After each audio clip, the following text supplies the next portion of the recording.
Here's how to build a profitable personal brand even if you don't have much of a budget to reach out to the professionals such as myself. The first thing you have to do is understand that you need to do this alone. That's before you're able to afford any help, meaning this is a learning opportunity and you have to get seriously focused on it for it to work. This isn't some sort of quick win. The reason being is because in order to delegate something effectively, you need to understand how it works first, and I'll get into that later. And secondly, you don't have the budget to reach out, so you simply must get started without the budget. Or if you don't, you'll be 6 months down the line and you still won't have moved anywhere. Those who win at life move way quicker than the others, even if it means doing it yourself. Then the second thing, what you have to do is get very specific on what you want to achieve. So you have to ask yourself a big question. Do you want a big brand and a lot of followers because that's what builds reputation? Or would you prefer to have inquiries and leads and then the brand could be secondary? Picture it like two things you're working towards. Yes, they very much impact each other and they kind of, you work on this side and it does this side, or you work on this side and it does this side. But to be effective, you have to do one or the other, and the other one comes as a byproduct, typically. So that's how I'm going to break down this video. And before we jump into it, everything is timestamped. So depending on what your answer to that question is, you should watch that part first. If you figured out what the answer is, go ahead and skip to it.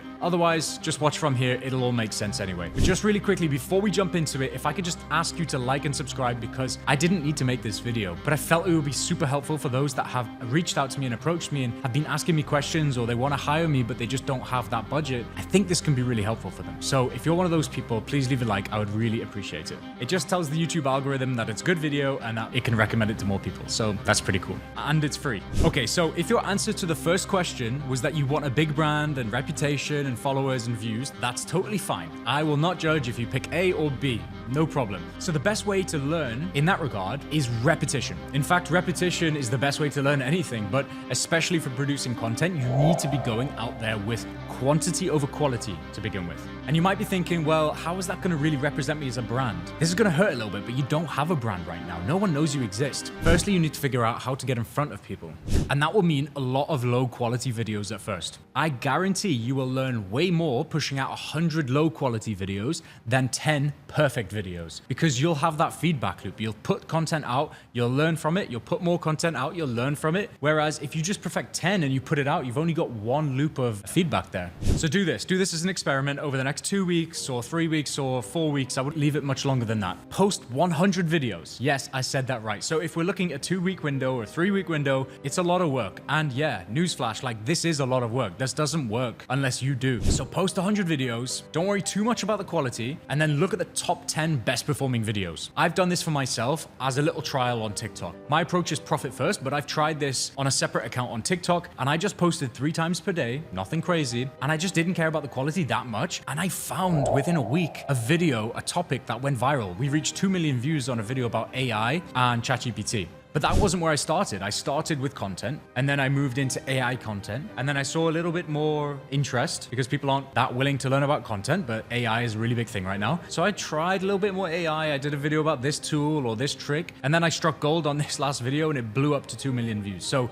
there was a very clear niche. And then after that, I was producing more content as well. My page blew up. So over the 2-week period, we got to 8,000 followers. That one video with 2 million views, that steadily continued to increase because the algorithm on TikTok likes to continue pushing videos, and the rest of the videos kind of benefited too. And then I had more traffic to the page, which also helped the feedback loop. So that's one thing as well. If you put out 10 videos and one goes viral, you don't really know why. But if you have a whole load of videos, one goes viral, you kind of realize why. And then the videos that are similar to it might also do well too. So it's a lot more data basically to derive from. And then just repeat that. So you did 100 videos, top 10 performing ones, you take those, you bring them down, you say, okay, why did these do so well? Okay, this one had a hook, perhaps that I feel was strong. People are commenting on this one about X, Y, and Z. I'm going to collapse all that learning into the next batch of content, and I'm going to extrapolate. So we're going to do 100 videos just like the last 10. We push those out, and you don't have to do 100 first. You could probably be just reviewing this on the fly. So like you could post 50 videos and you'd already see some sort of correlation, but the idea is to approach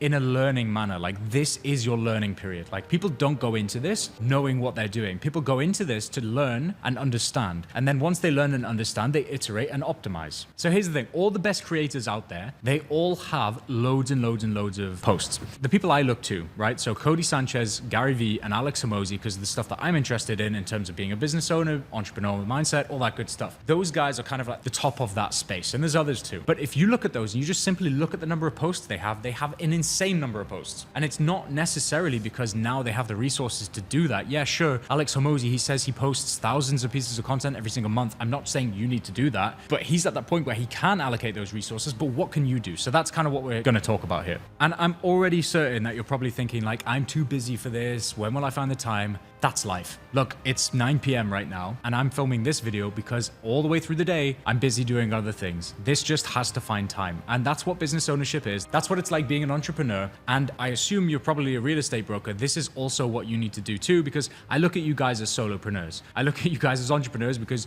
most of you want to go and start your own agency as well. But the beauty of all of this is the algorithm is literally here to help you. People talk about the algorithm, about how you trick it, and it's against me and it just won't show me and I'm shadow banned. But no, it's like the algorithm is kind of like somebody that is there to give you hints, right? Like you ask them questions. It's almost like playing warmer or colder, right? You get that instant feedback as well. You can post a video today and tomorrow you'll know exactly how good that video is, hence the number of views that it gets. So you post a video and it goes, warmer, post another one, warmer, post another one, colder. Okay, we don't do that.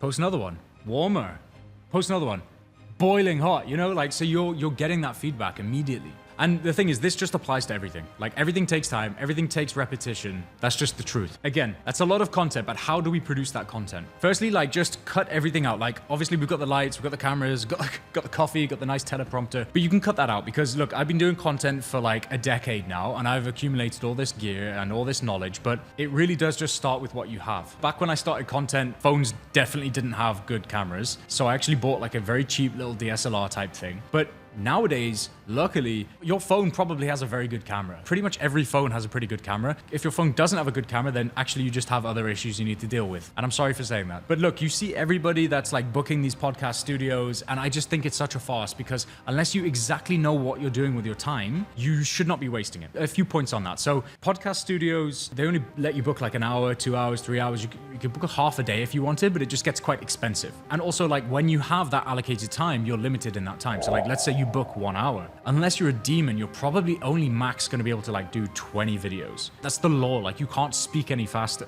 Also, the podcast studio doesn't live in your pocket 24/7. Your phone absolutely does. And yes, there's some technical roadblocks there in terms of maybe audio, but you can get a cheap little Bluetooth mic on Amazon. And if you check the description, I'm going to link one that's really good that I used to use. Also, when you want to use your phone, there's like no 2-week waiting period where you're not actually able to use it. Unlike studios, because the good ones are quite busy. So you're not able to book like the next day like you might want to. Okay, I have a content idea, I'm going to book tomorrow. No, that doesn't work. You'll get like the worst room or the worst time or a mixture of both. So if you want the best room, the best time, you're going to have to probably wait like 2 weeks. But your phone, on the other hand, what was that, like 3 seconds?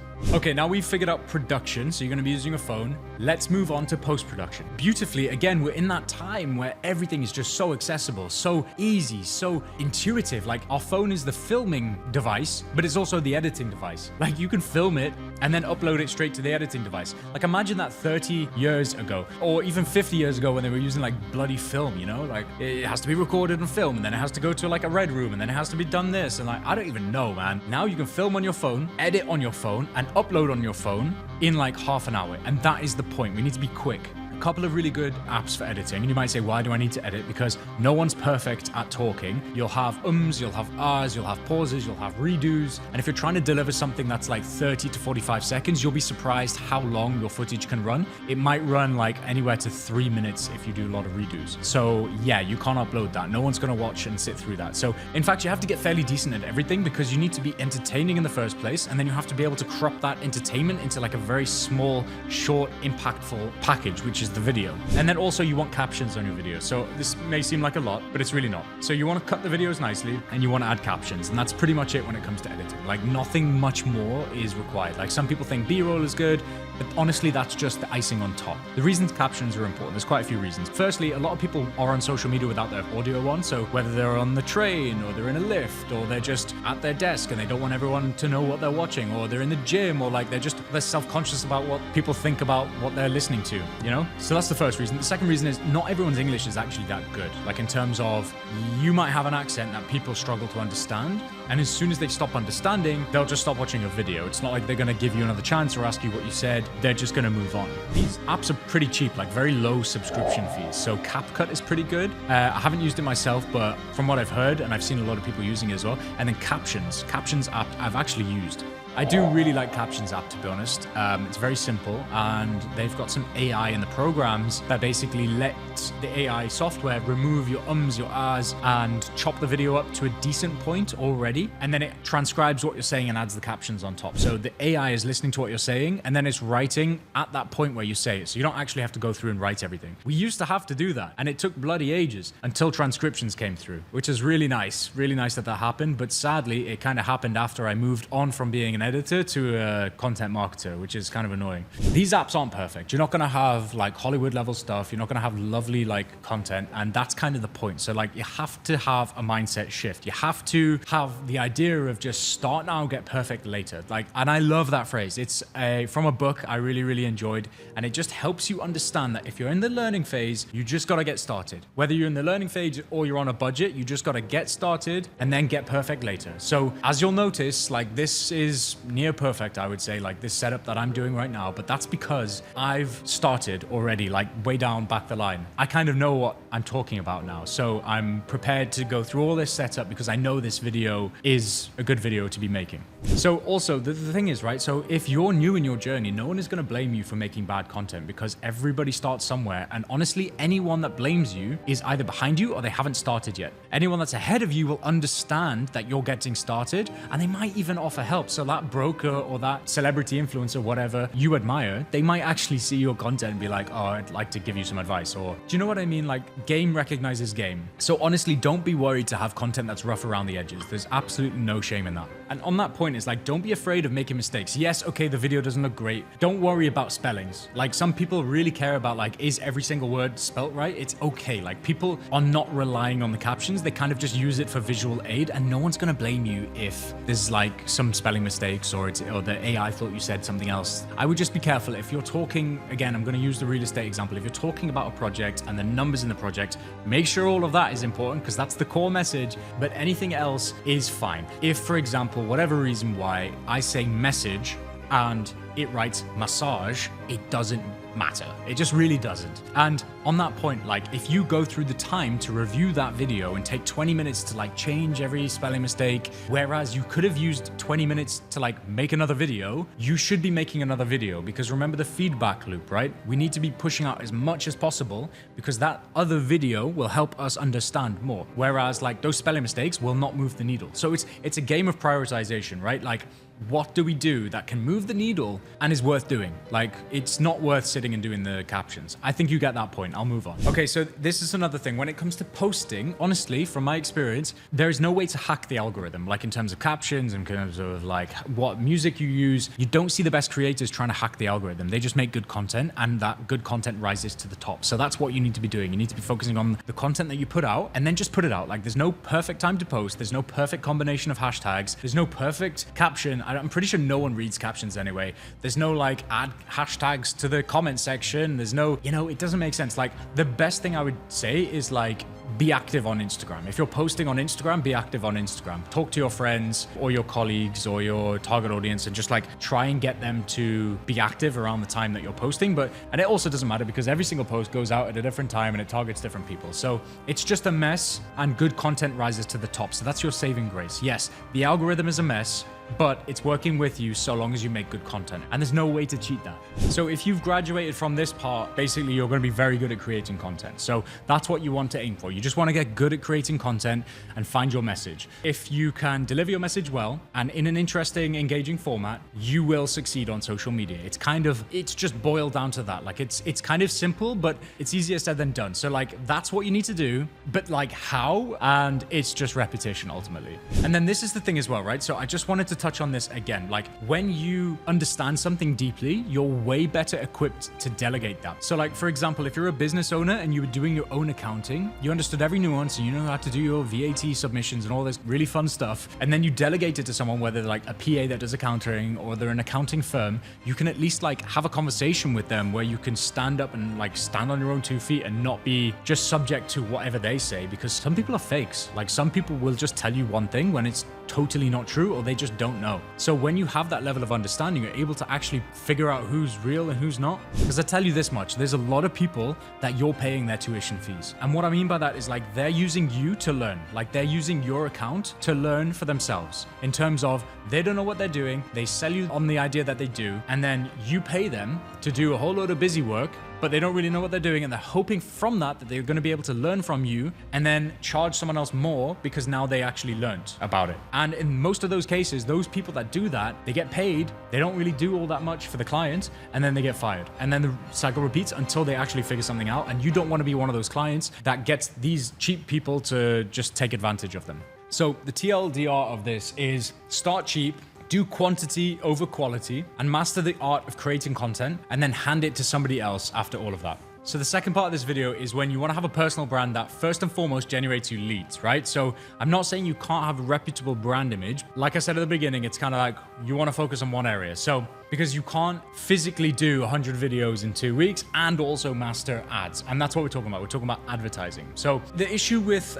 social media that I see and people that are engaging in social media is that they think viral content is really what's going to solve their problems. And it's just simply not the case, because virality is unpredictable. And when somebody suggests or guarantees, in fact, that they can make you viral, I would take that with such a big pinch of salt, because if they're so confident they can make you viral, like I would suspect some fishy business, because virality is not something you can turn on or off like ads are. Literally, with advertising, you can put the right message in front of the right person at the right time, and you're guaranteed to pique some interest. Like that's just guaranteed. If the offer makes sense, and it's to the right people, that is just as simple as it gets. But viral content, there's so many things wrong with viral. I could poke holes at it all day. The fact that it's unreliable, like you simply cannot manufacture viral content. The second thing is the way to sort of approach virality is to go mass market. So you engage as many people as possible. Because if you're very, very sort of specific about what you do and it's kind of a salesy video, people are not browsing Instagram or TikTok for that type of content. They want fun content. They don't go on Instagram to be sold to necessarily. So you have to sort of pay to get in front of them. Viral videos on the other hand are like the reason why they would be going on Instagram or TikTok. They are the entertaining videos. So when you become entertaining and you move away from your sales pitch or what you actually do, you're watering down your content to something that isn't actually about what you do. The best people that are like going viral and still making it relevant to their niche, they are very good at sort of like blending those two circles. Like if you imagine a Venn diagram, they're very good at finding that middle part. It's very difficult to do. I've been on this side where I've generated a lot of views on videos. Like I was telling you about that TikTok video, 2 million views, 0 leads. Of course, because it's not about what I do and it wasn't a sales pitch. Like no one knows from watching that video what I do. So views, yeah, it's cool, it's fun, like your phone blows up, you get loads of comments, you get loads of followers, but that's nothing more than numbers, right? It's not numbers in your bank account, it's numbers on your TikTok page or your Instagram page, and it's actually meaningless because you can't scale a business with views, like you just can't. If I were you and I had a very limited budget, I'm not saying no budget here because honestly, this does require a budget. It's impossible to do this part with 0 money. You need to be looking into advertising because when a new business comes to market, right, no one knows that you exist. That's the main issue. So you can be posting content and the whole virality thing could happen. When you begin, nobody knows you exist. You'll be posting content to nobody. You'll be posting content to your friends and your family. And sadly, your friends and family, they're actually not with you. They're against you in the algorithm's eyes because they're not actually interested in what you do professionally. They like you and love you as a person, but they don't actually care what you have to say when it comes to real estate, for example. And I don't mean this to hurt your feelings, but those people are basically telling the algorithm that it's not a good video because they swipe right past it because they don't actually want to watch you sell them real estate. Also, the beauty of advertising is you can take a hold of how many leads you generate. You can optimize everything, how much you're willing to spend, what kind of ad you're doing. You turn that into a science and you're able to take a hold on your lead generation. You're no longer worrying about which referrals you're gonna get or like where the business is gonna come from. You're not gonna be doing networking events. You don't have to do cold calling. It's beautiful when you're sat in a position of abundance where the opportunities just come to you. And like, I just love that because personally, since I've been doing this, like I've done no networking. Sure, I get referrals here and there. That will happen. But I don't feel the scarcity. I don't feel like I need to take every opportunity. I just feel like I can sit back and relax and opportunities come to me and I can pick who I work with. That's the kind of positioning. And that's why I love the profit first approach, because you can put yourself in this position and it does not take long to move into that position. Because once you're generating like 10, 15 leads a day, honestly, you get bored of speaking to people. Back when it was only referrals and networking, people finding you randomly somehow through your Instagram or online, you'd really nurture those people. Like, and I'm not saying don't nurture your leads, obviously it's important, but you're not going to be worried that this lead is make or break. It's just another lead to you. And yeah, you prepare a nice presentation for them, or you do this and you take a call and you answer the questions, like great. But if they're being weird, if they're weird people, like, and I've had loads of weird people reach out to me, right? They have the ego issues, or they're like late to meetings or whatever. It's cool, whatever. Like, just move them out your life and move on to the next opportunity, because there's an abundance of people that want what you have, and it's just about finding the right people that you're willing to work with. And it really is that simple. You can do this. What do we need to do for you to advertise successfully? Firstly, look at your competitors, right? You can look at their Instagram page. You can see what's working well in terms of organic content, and maybe some of that's a little bit more tailored towards advertising. But where you really want to be looking is a place called Facebook Ads Library, because that's a very transparent portal to show what your competitors are doing in terms of advertising. So you put their name in at the top bar, you tweak the filters to make sure that it's showing everything, because sometimes it has some funny filters. And then when you go down to the bottom, literally all the ads that they've ever run are right there. Not everything, it's a little bit funny. Sometimes it shows some stuff, sometimes it doesn't. But for the main part, it's pretty good because you can see what they're running, right? And here's the beauty. If an ad has been running, and particularly for a long time, it means it's doing well. And it means you should do something similar. I'm not saying do the exact same thing, but maybe take some inspiration on the hook, maybe take some inspiration on how you should structure the script. Just take some inspo on like what they're doing, because if they're doing something and it's working, you should be too. And then anything that's like, you know, it was turned on, it was turned back off, just ignore that, because that's not worth doing. Obviously they tried it and it failed. And that's kind of what you want to be doing when you're advertising. You want to be doing iterations. You want to be launching campaigns, seeing if it's working, then killing it if it's not, or giving it more ad spend if it is working. And then the other thing as well, Facebook and Meta, all that good stuff, they prioritize ad creatives now. Like having a lot of ad creatives is important to Meta. So what I would say is it's hard. Like it's hard to do a lot of creatives, I understand. And you can use like something like Canva, pretty simple. But you want to be doing a lot of creatives. So if you're having that creative block, or maybe you're just not quite a creative person, you can be looking at your competitors for that too. Like just get some inspo from them. So in terms of budget, so obviously we haven't addressed the elephant in the room, and in terms of leads and lead costs and stuff like that, I'm going to be using real estate as my example, because real estate brokers and agency owners are my ICP, ideal customer profile. And so leads, how much do they cost, right? So on the really, really cheap end, and this is from my experience, if you target India, you can get leads for as low as like 7 dirhams a pop, or even lower. We've had 5 dirhams, I think, at some points. If you're targeting somewhere a little bit more expensive, maybe the US, UK, you're probably looking in the ballpark of like 300 to 500 dirhams per lead. It could be less. If you're targeting Africa, it can be about 30 dirhams. If you're paying anywhere between like 50 to 150 dirhams for a lead, 150 is getting kind of high. You'd expect them to be very, very qualified if it's 150. If you're about 50 itself, like you're okay. So let's say you're spending about 1,000 dirhams per month on ads, you'd be looking at 10 to 20 leads. And in terms of raw numbers, maybe 3 or 4 of them would be worth talking to. Maybe 10 of them would even answer your call or your WhatsApps. The other 10 would just be strangers, like people that didn't really know what they clicked on. And sadly, that is the case with advertising. And obviously over time it does optimize, but that's kind of the general rule of thumb. And it does take a lot of leads to close a deal. So that's also something to consider. Not every single lead that you get will be a deal closed. And sometimes that's because they're just speaking to so many other brokers. Sometimes it's because you don't like who they are. Like sometimes it's right to just turn down some leads because you just don't vibe with them. Like why would you want to work with somebody you don't like working with? I mean, that's up to you, but personally, that's how I approach things. I don't like to work with some people and then I just don't work with them. And then the final thing as well is like, in terms of budget, right? So if you have a reserved budget that you were expecting to give to somebody and then they'll allocate some of it to Facebook ads or whatever, and it's not a big budget, right? So perhaps you were one of the folk that reached out to me through my ads, saw my price tag, and then you're like, okay, I can't really engage with you, but yeah, sure, I'll watch this video. So by the way, if that is you, I appreciate you reaching out and I appreciate that you've watched this far into the video. You're a real one for that. But that budget that you had in mind or you had reserved, I would just honestly throw that into Meta ads. You'll learn so much and you'll save yourself a lot because you probably would have otherwise bumped into a cowboy. So picture this, right? When somebody gets good at something, they don't do it for cheap. So anyone that's doing something for cheap, such as running your ads, will do a bad job at it. And most likely, they are using you to pay them to learn on your account, which is just diabolical. That's like the worst. Like that's a scam. That's ultimately a scam. That's why I call them cowboys. They're just scammers. So real marketers will have a really good track record, and they'll be willing to show that to you because they have nothing to hide. Like, results are okay to share with other clients. My bottom line there is don't let them fool you.